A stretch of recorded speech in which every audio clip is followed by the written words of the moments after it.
여기서 뭐 하는 거야? 그래, 우리에게 한 달에 $2,500를 주는 내 형한테 배워라. 응, 그게 나야. 아, 그래서 형의 공로를 인정하려고 거짓말을 하는구나. 믿을 수 없네. 너는 가족이 아니다. 내가 자르는구나. 당신과의 관계. 나는 이 부모님이 더 이상 나에게 중요하지 않다는 것을 이해합니다.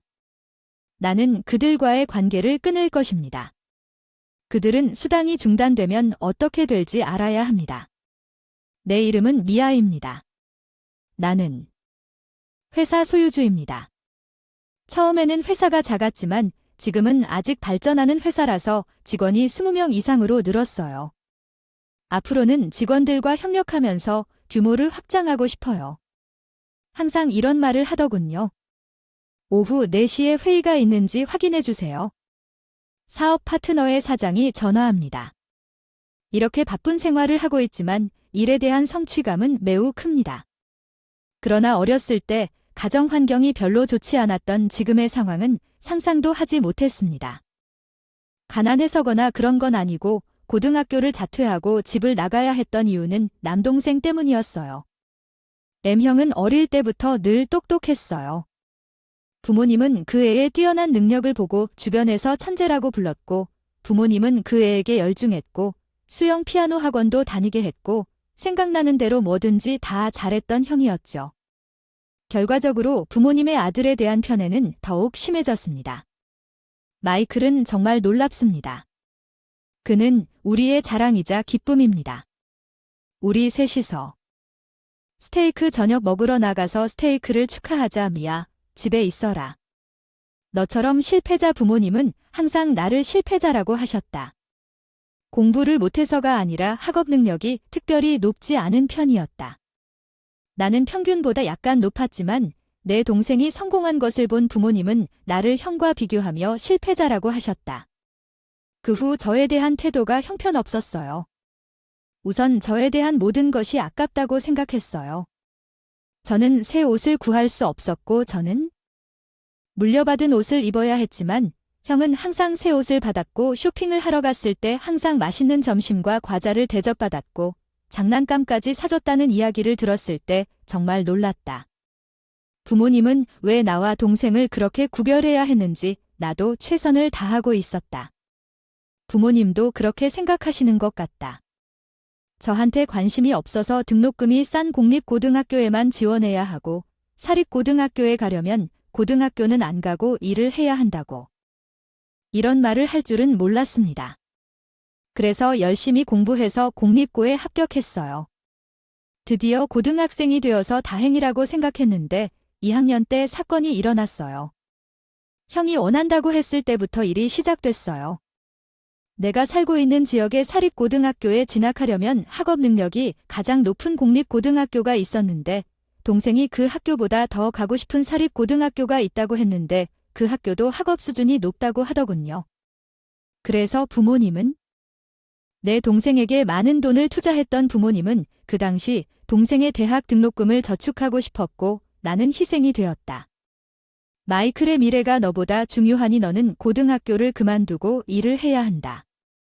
내 귀를 믿지 마세요. 학교를 그만두고 싶지 않아요. 친구도 많고 대학도 가고 싶어요. 이기적으로 굴지 마세요. 우리는 당신 같은 실패에 쓸 돈이 없어요. 대신 당신을 키운 것에 대해 보답하세요. 돈 매일 먹을 있다는 걸 당연하게 여기지 마세요.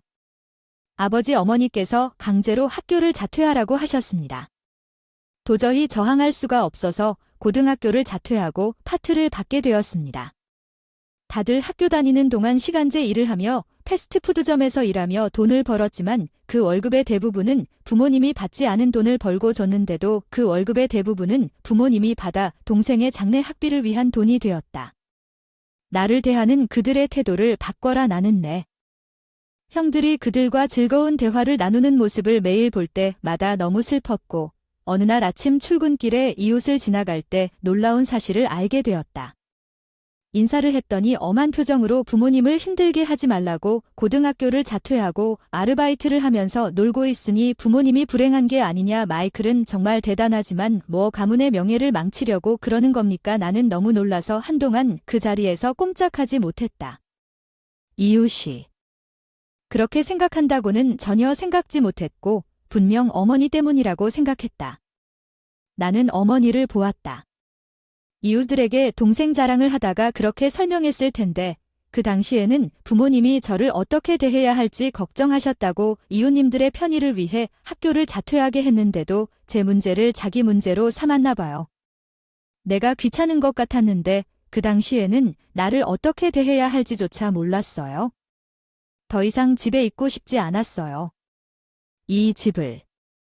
무슨 소리를 하는 겁니까? 혼자 산다는 걸 인정할 수 없어요. 우리 그런 돈이 없어. 내 수입으로 혼자 살 거야. 마이클이 대학에 갈 때까지 매달 월급에서 냈던 $350를 이체할 테니 이 집에 머물고 싶지 않아. 더 이상 부모님이 제가 떠나는 것을 허락하셨다고 말했을 때 하하 우리도 당신 얼굴을 별로 보고 싶지 않습니다. 그렇죠. 마이클이 여기 있는 한 문제. 배은망덕하고 쓸모없는 딸은 필요하지 않습니다. 부모님은 계속해서 끔찍하다고 말씀하셨어요. 끝까지 했는데 허락은 받았으니 잘하겠습니다. 바로 방을 빌리고 이사를 갔습니다. 돈이 하나도 없어서 아르바이트를 해서 생계를 꾸려 어른이 되어서 시작했습니다. 주말에 안주인 바에서 일하며 돈을 더 벌기 시작했다. 그때 제대로 화장을 하기 시작했다. 그때까지는 화장품 살 돈도 없었는데 여기서는 예쁘게 화장을 해야 해서 다른 출연자들에게 부탁했다. 저렴한 화장품을 저렴하게 구하려고. 노력하다가 나름대로 연구를 해서 효과가 있든 없든 나를 더 귀엽게 만들어줄 메이크업이 떠올랐고 점점 인기가 많아지고 수입도 늘었어요. 저는 아르바이트를 그만두고 호스티스바 일을 늘렸습니다. 예전에는 고객 서비스 업무를 했기 때문에 경칭에 문제가 없었기 때문에 일을 오래 할수록 수입도 늘어나고 돈도 절약할 수 있었습니다. 그때는 고등학생 때 대학에 가고 싶은 마음이 있었어요. 등록금을 혼자서는 벌 수 없었는데 이제 되고 수입도 늘어나니까 그때부터 대학에 갈 수 있을 거라 생각했어요. 틈틈이 입시 공부를 시작했고 1년 뒤 대학 입시에 합격했습니다. 약학대학이 있는 대학에 입학했습니다. 제가 그 대학을 선택한 이유는 장래에 화장품을 개발하고 싶어서였기 때문입니다. 저는 호스테스바에서 일을 하다가 메이크업에 대한 연구를 많이 해서 화장품에 관심을 가지게 되었어요. 대학 졸업 후 생활비를 벌기 위해 호스테스바에서 일하면서 4년 동안 대학에 다니게 화장품 회사에 취직하면서 꿈에 한 걸음씩 다가가는 느낌을 받았고 일을 시작한 이후로 매우 알찬 시간을 보낼 수 있었습니다. 관심 있는 일이라 매일 열심히 일했습니다. 매일매일 새로운 지식을 얻고 재미도 있었고 점점 화장품의 세계에 빠져들게 되었고 일에서도 성과를 거두게 되면서부터 나만의 화장품을 만들어 판매하고 싶다는 생각이 들어서 시작하게 되었습니다. 창업을 위해 자금을 모으고 꿈을 원동력으로 매일 열심히 일했어요. 식비를 줄이고 녹두만 생각하던 시절이 있었는데 몇 년 전 회사를 차렸어요. 처음 사업을 하게 되어서 어떻게 될지 너무 두려웠지만 그때부터 호기심이 사라졌습니다. 판매를 하면서 화장품을 개발했고 꾸준한 노력이 결실을 맺어 점점 더 많은 계약을 맺을 수 있었던 것 같습니다. 눈앞에 놓인 일 하나하나를 정성스럽게 완수해 믿음과 신용을 얻었습니다. 회사 설립 당시에는 거의 수익이 나지 않았지만 지금은 매출이 상당히 늘어났고 제가 일을 때에도 꽤 놀라운 수익을 얻을 수 있다는 사실에 놀랐습니다. 이렇게 계속 열심히 할 생각이었는데 누구인지 모르는 번호로 전화가 왔어요. 기분이 안 좋았지만 새로운 거래처였을지도 모르겠네요. 거래처라면 문제가 될 것 같아서 대답했어요. 전화야, 안녕, 오랜만이야. 미야, 잠깐만. 이거 마이클 알겠어? 무슨 일이야? 갑자기 형이랑 마지막으로 통화했을 때 동생이 전화해서 깜짝 놀랐어. 집에서 나간 지 10년이 넘었어. 왜 전화했는지 궁금해. 비즈니스 잡지에서 봤어요. 무심코 읽다가 낯익은 얼굴을 보고 깜짝 놀랐어요.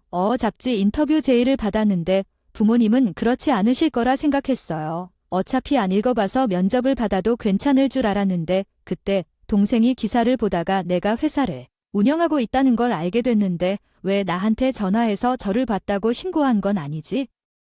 매거진 와. 정말 예리하시네요. 사실 엄마, 아빠에게 돈을 보내줬으면 돈을 보내주세요. 왜 부모님과 사이가 나빠졌나요?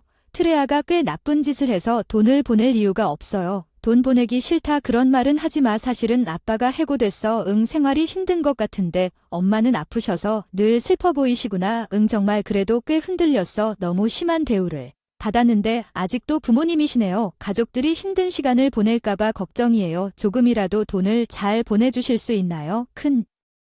될 수 있다면 드릴게요. 월 용돈 2,500달러 달라고 하는데 2,500달러 좀 너무한데. 아니, 엄마가 아플 때 병원에 입원해서 수술을 해야 해서 돈이 많이 들었고 아빠가 해고되어서 너무 힘들어서 끝났나 봐요. 동생의 요청을 받아들이고 동생이 시키는 대로 2,500달러를 송금했는데도 불구하고 부모님은 여전히 내 부모님이시기 때문에 모시고 싶다는 생각이 들지 않을 수 없었습니다.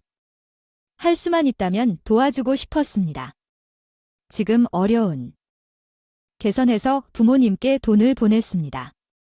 싼 액수는 아니지만 회사를 운영하고 소득이 높아서 한 달에 2,500달러를 보내면서 평소처럼 생활할 수 있었습니다. 그 후 통장으로 돈을 보냈습니다. 오빠가 맨날 일하느라 바빠서 그러라고 했어. 아직 부모님을 만날 용기는 없었지만 돈을 보내기 시작한 지 3개월 정도 됐으니 빨리 연락 주시면 좋겠다고 생각한 거 아닐까요? 부모님이 나에게 돈을 받고 있다는 사실은 늘 나를 부정했던 부모님들이 도움이 있다는 사실을 인정하고 싶지 않을 수도 있기 때문에 받아들이기 힘든 일이다. 부모님과 직접 얘기를 할 수밖에 없어서 오랜만에 만나서 지금 무슨 생각을 하는지 듣고 싶었는데 엄마, 아빠가 지금 기분이 안 좋으신 것 같아서 형이 말리더군요. 좀 너무 자극적이긴 한데 매달 돈을 보내요. 그런데 엄마 아빠랑 일이 많으니까 조금만 기다려주세요. 만나자고. 동생이 부모님한테 그런 식으로 만나지 말라고 해서 부모님이 계신 곳은 전혀 알려주지 않았어요. 부모님이 살던 곳은 임대 아파트였는데 10년이 넘도록 그곳에는 살지 않는 것 같았어요. 형은 아직도 제가 부모님을 만나는 걸 허락하지 않는 것 같았어요. 직접 찾는 게 더 빠를 것 같아서 탐정사무소에 어디 있는지 알아봐 달라고 했어요. 부모님이 어떤 아파트에 살고 계셨어요. 고액 아파트였거든요. 인터폰을 눌렀더니 정말 경제적으로 곤란한 상황인지 어머니 목소리가 들렸어요.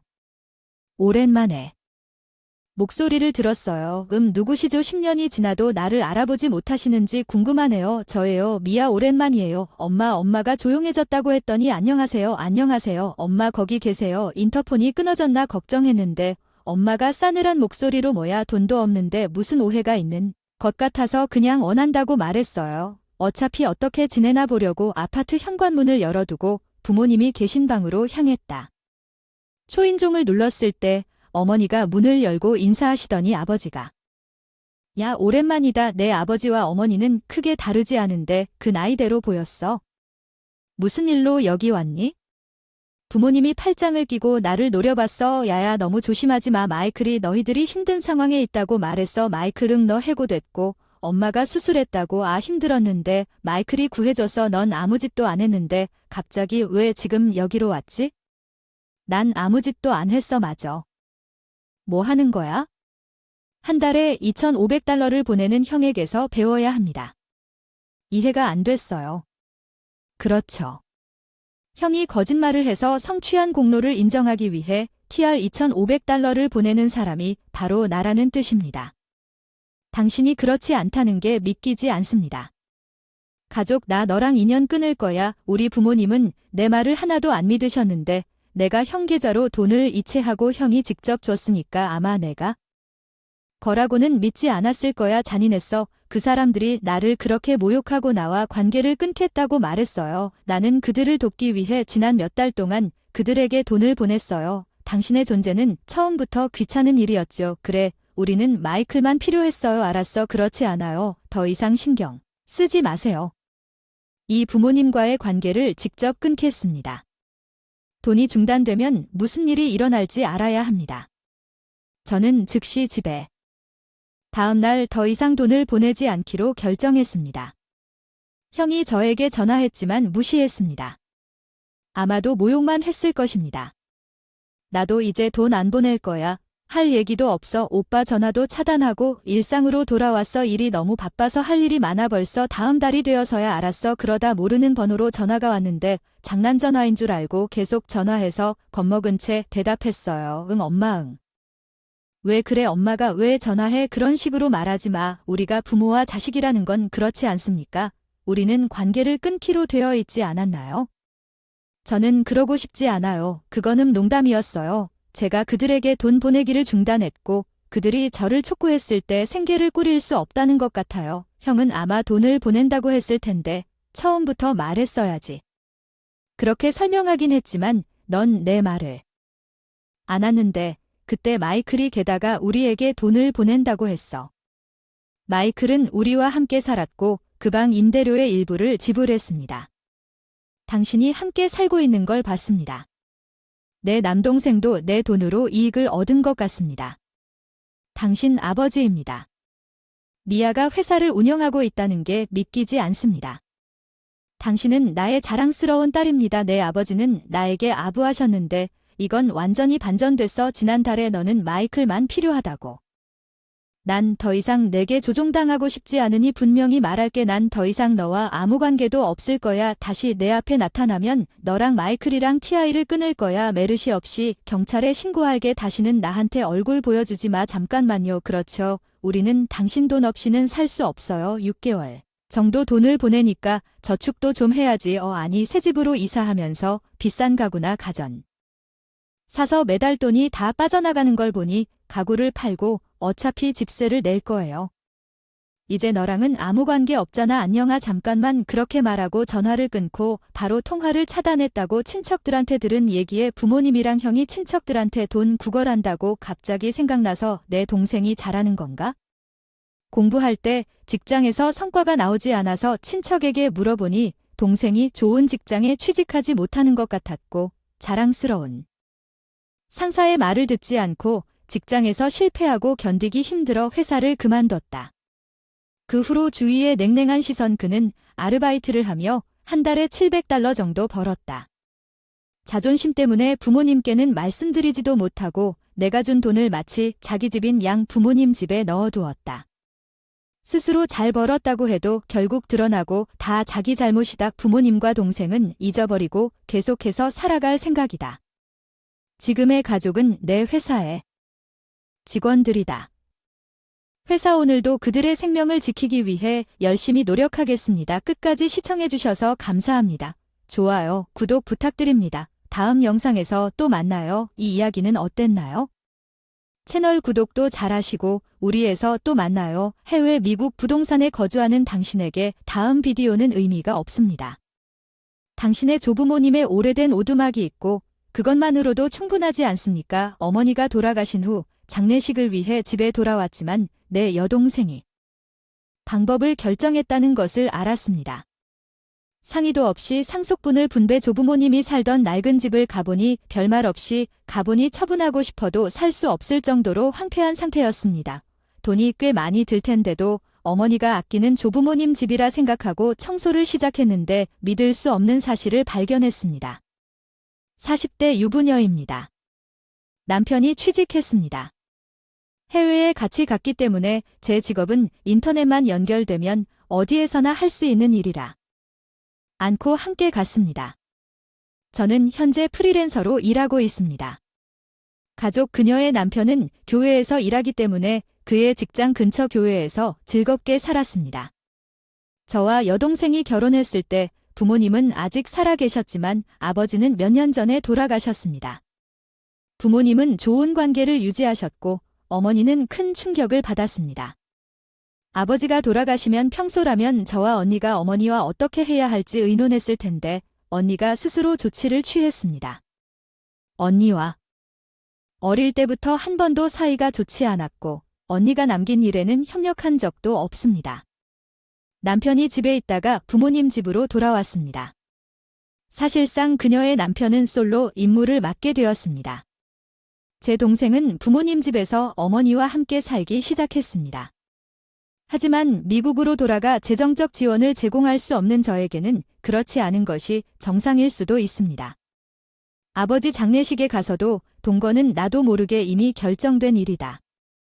나는 사이가 좋지 않지만 그렇다고 언니와 엄마가 잘 지내고 있다면 사이가 나쁜 것은 아니다. 연락하지 않아도 괜찮을 줄 알았는데 어머니가 우울증에 걸려 오랜 투병 끝에 돌아가셨다. 장례식에 참석하기 위해 서둘러 미국으로 돌아갔다. 건강하셨을 때 다시 만나지 못한 것이 후회된다. 함께 살지 못한 것이 후회된다. 어머니, 장례식을 마치고 미국으로 돌아왔을 때 장례식이 끝난 지 아직 이른 시간임에도 불구하고 슬픔에서 벗어날 없었습니다. 언니가 변호사를 데리고 와서 해외에 거주하는 상속 재산에 대해 논의하기 시작했기 때문에 상속인이 필요하지 않습니다. 상속은 내가 엄마를 끝까지 돌봤으니 이해하지 않나. 내 여동생은 엄마가 변호사를 데려온 이후로 남겨둔 돈의 액수를 이미 알고 있는 것 같으니 나와 논쟁을 벌일 생각은 없었을 것 같다. 하지만 내가 다 가져간다면 우리의 평판에 해가 될 것입니다. 우리 조부모님이 살았던 오래된 집을 줄 것입니다. 그것은 100년 넘게 살았던 집입니다. 조부모님이 돌아가신 후 어머니가 관리하셨던 기억이 나지만 어머니는 한 번도 말하지 않았습니다. 아버지가 돌아가신 뒤 변호사가 직접 얘기한 내용입니다. 어머니는 의욕을 잃고 집을 잘 관리하지 못하셨습니다. 변호사가 포기해도 된다고 한 자세한 상황을 모르기 때문에 과장된 이야기를 하고 있는 것입니다. 버릴까 하는 의문이 들었지만 상황이 아무리 나빠도 어머니가 힘이 있는 한 집을 나는 그것을 물려받고 싶었다. 나는 누나의 제안에 동의했지만 이것이 내가 받은 유일한 상속이었다. 여동생은 본토를 물려받았고 어머니의 전 재산을 물려받은 집은 어렸을 때 내가 많이 놀던 곳이었고 숨바꼭질을 하던 곳이었다. 여동생은 조부모 집을 싫어했다. 벌레 우글거리는 옛날 시골이 싫었고 낮에도 집이 어두컴컴하고 물건이 너무 많아서 무서워서 접근하기 싫었다고. 나한테는 좋은 추억만 있는 곳이었는데 언니한테는 만지기 싫은 곳이라 나한테 밀어 줄 알았는데 엄마가 관리를 못하게 된 이후로 꽤 오랫동안 황폐한 상태일 거라고 예상했는데 그럴 줄은 몰랐다. 이 정도일 줄이야. 일단 주변의 잡초가 나보다 키가 커서 시야를 가리고 뻗어나온 가지와 뿌리 사이로 들어가려고 해도 길을 막아서 파손 상태가 어떤 사람에게는 예측될 수 있다. 집 상태도 확인하지 않고 그래도 꼼꼼히 확인해야 할 정도입니다. 수리가 가능한지 이웃에게 피해를 줄 정도로 철거가 필요한지 처음에는 손으로 하면 될 줄 알았습니다. 하지만 아무것도 할 수 없었습니다. 어차피 혼자서 한다면 얼마나 많은 시간과 노력이 들 것인지 상상할 수 없습니다. 뒷집에 닿을 수 있도록 무성한 잡초와 나무를 제거해달라고 계약자에게 요청했습니다. 나중에 지정구역 철거가 완료되었다는 연락을 받고 다시 조부모님 댁으로 돌아가서 집 자체를 볼 수 있었습니다. 외부 상태를 말할 수 없어서 철거해야 것을 깨달았습니다. 층은 좋았고 내부는 생각보다 나빴고 바닥도 썩었고 천장에 구멍이 나고 거기에서 빗물이 스며들어 바닥이 썩은 곳도 있었고 내 몸무게가 삐걱거리는 소리를 내는 곳도 있었고 제인은 그렇게 판단했다. 한눈에 모든 방을 꼼꼼히 살펴보기는 어려울 것 같다. 어렸을 때부터 집안의 물건들이 생각보다 정리정돈된 것 같은 느낌이다. 어머니는 집안을 물려받은 뒤 병이 나기 전까지 차츰차츰 집안 정리를 계셨나 보다. 가구나 잡동사니들이 많이 남아 있습니다. 철거해서 처분할 예정이니 그대로 놔두어도 괜찮을 것 같은데 그래도 시공업체에 물어보니 최대한 청소를 하고 싶어서요. 빠르면 며칠 걸릴 거라고 했고 주변 나무들이 중장비를 들여오는데 방해가 되어 몇 주가 걸릴 수도 있다고 했어요. 먼저 나무를 치우는 것부터 시작하기로 했습니다. 화창한 날에는 최대한 조부모님 댁을 방문하겠습니다. 몇 주 후에 철거가 끝나기를 기다리던 어느 주방 주변을 청소하던 중 음식은 하나도 남지 않았음에도 불구하고 일상생활에 꼭 필요한 것처럼 많은 조리기구와 접시들이 그대로 방치되어 있는 것을 발견했습니다. 개봉하지 않은 유통기한이 지난 양념 몇 개 장판 아래에 뭐가 있을까 궁금해서 예상한 용기가 나오자 수납장을 열었다. 할머니가 직접 장아찌 등을 직접 만드시던 장아찌가 유난히 맛있던 시절이 있었다. 방문을 중단한 후에도 정기적으로 보내주곤 했습니다. 아직 남아있다는 사실이 믿기지 않았지만 용기를 들어올려 확인해보니 꽤 무거웠고 안에 뭔가가 있는 것이 확실했습니다. 겁이 나서 뚜껑을 열었습니다. 정말 절인 것이 아닐까 하고 떨리면서 나온 것은 각종 금품들이었고 거기에 있던 서류도 있었는데 알고 보니 조부모님이 땅을 팔아 얻은 돈으로 산 물건들이었습니다. 조부모님 집에 있던 금품을 가져가도 괜찮을까요? 소란을 일으킬까봐 누나에게 말하고 싶지 않아서 이모님 말씀대로 이모님과 상의하기로 했는데요. 그 시절 대물림되었던 땅의 일부를 팔았고 남은 땅은 조부모님 집이 있는 곳뿐입니다. 이모님도 몸이 아파서 집을 정리할 수 없어서 제가 모든 것을 나에게 맡기겠다고 하셨습니다. 금품은 집을 물려받았는데 내가 다 처리하면 번거롭고 불편한 비용으로 나에게 주겠다고 하더군요. 사실 낡은 집을 철거하는데 수만 달러가 들거든요. 땅을 팔아번 돈으로 지불할 테니 현재 금 수요가 많아서 이모의 제안을 했습니다. 금 아이템을 팔아번 돈으로 집 주변의 잡초, 제거 비용을 충당하기로 했습니다. 그리고 집안에 불필요한 물건 처리 철거 당일 금품을 현금으로 교환하여 생각보다 많은 돈을 얻었습니다. 끝까지 지켜보기로 했습니다. 그것은 어린 시절 조부모님의 추억이었고 이모도 태어나고 키운 집이었어 옆에서 지켜보던 이모가 조용히 말했어. 미안해. 이렇게 낡아빠질 때까지 방치했어. 이모한테는 그렇지 않다고 말했어. 할아버지 할머니 엄마는 끝까지 봐줘서 하시고 결국 조카가 물려준 게 좋다고 하셔서 모든 일이 잘 마무리되고 엄마가 하지 못한 일을 이룬 것 같아 안도감을 느꼈다. 이듬해 어머니가 돌아가시고 해외에서 기다리던 남편 가족 모임으로 남편과 함께 잠시 귀국했습니다. 모든 일이 끝난 뒤 상속에 관해 일방적으로 논의한 이후 처음으로 누나를 만났습니다. 누나가 무슨 일이냐고 물었습니다. 그 낡은 판잣집은 숨길 이유가 없고 헐고 땅을 팔았다고 설명했는데 조부모님 있던 땅이 정리되자 꽤 넓었고 바로 구매자가 발견되자 누나의 표정이 바뀌더니 그 이야기는 듣지 못했다고 하더군요. 팔면 돈의 절반을 현금으로 바꿔달라고 하더군요. 이렇게 낡은 집이 돈이 될 줄 알았다면 물려주지 않았을 거예요. 낡은 집만으로는 별로 가치가 없다는 것은 사실이다. 적당량을 투자해서 좋은 땅으로 만든 결과라고 했지만 조부모님께서 물려주신 금품을 돈으로 바꿨다는 말은 하지 않았다. 현금을 주고 비용을 그 몫까지 달라고 요구할 것입니다. 나는 언니의 요구를 단호히 거절했습니다. 처음부터 불평등한 상속이었습니다. 내가 번 돈을 나누어 가질 필요는 없다고 생각합니다. 언니가 반을 원하면 먼저 물려받은 것의 반을 나에게 주어야 하는데 내 의견을 표현한 것을 용서할 수 없었던 언니는 내가 앞에서 허락도 없이 돈을 얻었다고 부당하게 말하기 시작했다.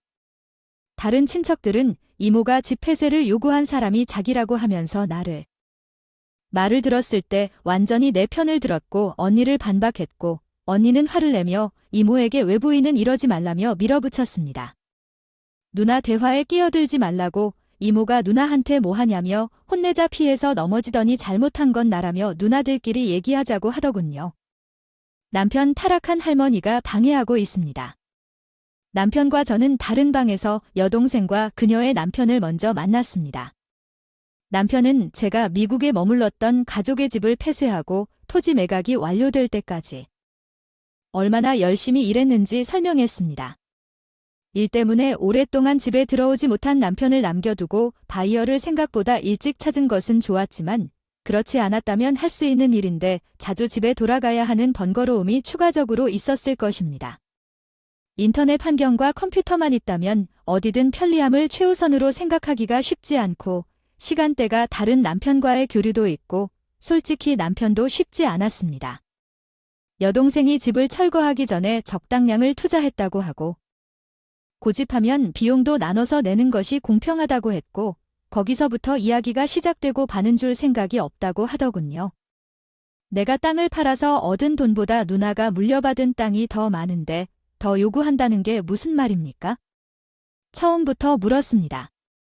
어머니의 유산은 공평하게 나누어지지 않았습니다. 땅을 공평하게 나누기가 어렵습니다. 그런데 어머니가 남겨주신 저축을 나눌 수는 없었을까? 그때는 말할 수 없었던 속마음을 털어놨고 상담할 수 있었던. 불만이 있다면 언니 남편이 어떻게 하냐고 물었다. 애초에 아내가 유산을 많이 받았는지 남편과 저는 깜짝 놀라서 언니가 남편에게 상속받은 금액을 말하지 않은 것 같냐고 물었습니다. 남편은 그 액수를 알고 놀라서 그 큰 돈으로 무슨 짓을 했는지 물었습니다. 그 돈이 이미 없어진 것 같은데 그 사람은 그런 돈이 있는 줄도 몰랐다. 그렇게 큰 돈이 1년쯤 지나면 없어진다는 게 믿기지 않는다. 물론 돈으로 집을 샀는지는 모르겠다. 그런데 어머니가 돌아가신 뒤 언니가 집 같은 큰 물건을 사면 남편 집으로 돌아갔다. 남편은 이미 그 돈이 어디서 났느냐고 물었을 터인데 언니는 처음에 그 질문을 피하거나 화제를 바꾸려 했지만 온순해 보이는 남편이 테이블을 두드리며 물으니 겁이 난 언니는 그 돈으로 빚을 더 갚았다고 털어놨다. 아직 미결제 잔액이 남아있으니 내가 팔아서 받은. 원하는 것 같다.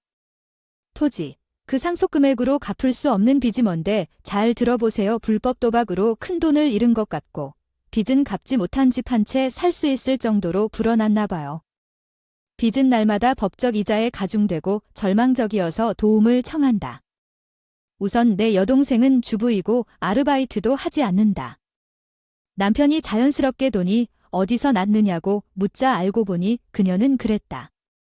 통장에서 꺼내서 급하게 잔고를 확인했는데 0이었는데 남편은 자기도 모르게 사용한 것에 화가 나서 남편이 동생을 붙잡고 밀어내려는데 언니는 저항하고 남편을 손톱으로 긁었다. 소싸움으로 발전해 다른 방에 있는 친척들에게 굴복당했다. 이모가 누나에게 너희가 부모님 집에서 귀중품을 가져갔다고 말했는데 너희 어머니도 그걸 모르셨고 시간이 없으니까 너희에게 물으셨다. 다른 딸에게 연락하라고 했는데 넌 안 해주고 왜 그런 일이 나오느냐고. 엄마가 직접 쓴 편지를 건넸다. 이모는 모든 일이 잘 되길 바라면서 마음속에 간직하고 싶다고 했다. 언니가 돈을 다 가져가고 모든 것을 청산한 후에야 정리하고 다시 할 수 있었지만 언니는 상속 재산에서 더 많은 돈을 짜내고 싶어하고 재화를 하지 않으려는 역겨운 사고 과정을 가지고 있었습니다. 이모는 자신이 얼마나 끔찍했는지 깨닫기를 바라며 언니에게 고백했습니다. 나중에 언니가 꺼내서 현금으로. 것 중에 어머니가 소중히 간직했던 갑오도 있었어요. 언니가 남편과 일방적으로 이혼했는데 동의해달라고 요구하지 않으면 횡령한 금액 전액을 나중에 바로 청구하겠다고 하더군요. 손해배상을 요구하는 문서가 왔다. 위험한 도박을 해서 생긴 빚은 정말 위험한 곳에서 빌려온 것이었고 어딜 가든 쫓기고 있다고 들었다. 제대로 일한 적도 없는 여동생이 아르바이트를 시작했지만 그런 일을 해도 빚을 갚을 수가 없고 위험하고 수익성 있는 하겠다고 위협을 받고 있다. 그렇게 하면 즉시 유죄 판결을 받게 될 것이다. 수입에 맞는 돈을 관리하지 못하는 것은 내 여동생의 잘못이다. 남편의 직장이 미국으로 이사하면서 미국으로 돌아왔습니다. 그 집에서 부부로 행복하게 지내다가 땅 팔아번 돈으로 집을 샀습니다. 직장도 잘 되고 이모님도 오십니다. 요즘 가끔씩 건강을 체크하고 건강을 되찾고 있어요. 이 행복이 계속됐으면 좋겠어요. 스토리는 어땠나요? 채널 구독도 해주시고 다음 만나요.